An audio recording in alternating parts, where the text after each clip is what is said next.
क्या आप जानते हैं कि झारखंड को अलग राज्य बनाने के लिए कितने लोगों ने संघर्ष किया? ये सिर्फ एक राजनीतिक फैसला नहीं था, बल्कि ये था संघर्ष, बलिदान और वर्षों की मेहनत का नतीजा। आज हम आपको बताएंगे कि कैसे झारखंड बना, कौन कौन इस आंदोलन में शामिल था और किन लोगों ने अपनी जान की कुर्बानी दी। इस वीडियो को पूरा देखें, क्योंकि अंत में हम आपको बताएंगे झारखंड से जुड़ी एक ऐसी खास बात जो शायद ही किसी को पता हो। झारखंड, संघर्ष, बलिदान और आजादी की अनसुनी कहानी। ये क्षेत्र प्राकृतिक संसाधनों से भरा हुआ है, लेकिन फिर भी ये वर्षों तक आर्थिक और सामाजिक रूप से पिछड़ा रहा। क्या आपको पता है कि 15 नवंबर 2000 को झारखंड बिहार से अलग होकर भारत का 28वां राज्य बना? लेकिन ये इतना आसान नहीं था। ये एक लंबे संघर्ष और आंदोलनों का परिणाम था। कई महापुरुषों ने इस आंदोलन में अपनी जान तक दे दी। आइए जानते हैं झारखंड के इतिहास और इस क्रांतिकारी बदलाव की पूरी कहानी। झारखंड का इतिहास हजारों साल पुराना है। ये क्षेत्र प्राचीन काल में मगध, काशी, कौशल और अंग महाजनपदों का हिस्सा था।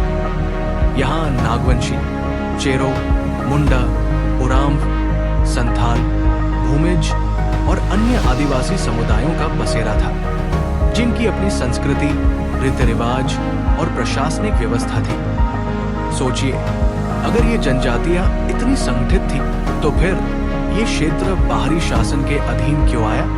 मौर्य और गुप्त साम्राज्य के समय ये क्षेत्र उनके नियंत्रण में आ गया, लेकिन यहाँ के आदिवासियों ने कभी बाहरी शासन को पूरी तरह स्वीकार नहीं किया। मुगल काल में भी यहाँ की स्वतंत्रता बनी रही। हालांकि मुगलों ने इसे नियंत्रित करने की कई कोशिशें की, लेकिन असली संघर्ष तब शुरू हुआ जब ब्रिटिश हुकूमत ने इस क्षेत्र पर कब्जा जमाया। ब्रिटिश शासन में झारखंड के आदिवासियों ने कई विद्रोह किए। सोचिए, जब आपके जंगल, जमीन और आजीविका पर कोई बाहरी ताकत कब्जा कर ले, तो आप क्या करेंगे?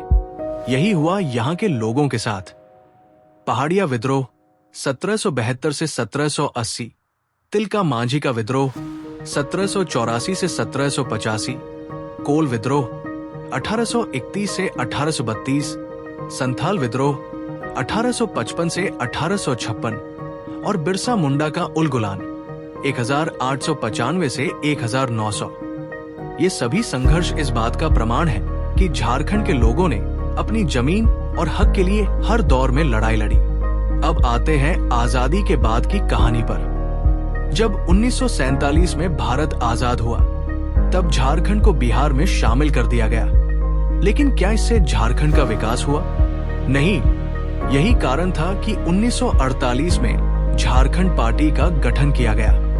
इसके नेता थे जयपाल सिंह मुंडा, जिन्होंने अलग झारखंड राज्य की मांग उठाई। हालांकि ये मांग तत्कालीन सरकार ने ठुकरा दी, लेकिन संघर्ष रुका नहीं। 1970 के दशक में शिबू सोरेन, विनोद बिहारी महतो, निर्मल महतो और अन्य नेताओं ने झारखंड मुक्ति मोर्चा (जेएमएम) की स्थापना की और आंदोलन को तेज कर दिया।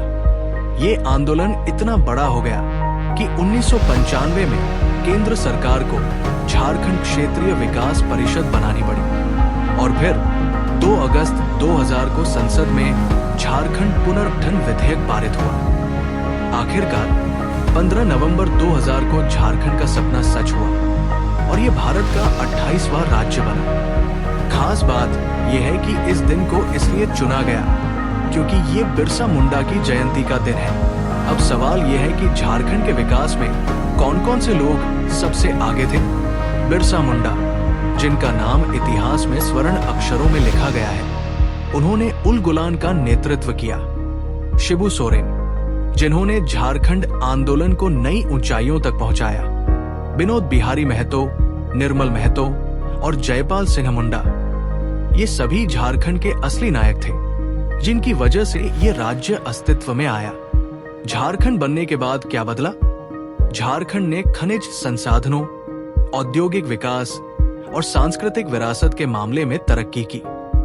लेकिन अभी भी कई चुनौतियां बनी हुई है, जैसे नक्सलवाद, बेरोजगारी, अशिक्षा और भ्रष्टाचार। क्या आप जानते हैं कि झारखंड भारत में सबसे ज्यादा कोयला और लौह अयस्क उत्पादन करने वाले राज्यों में से एक है?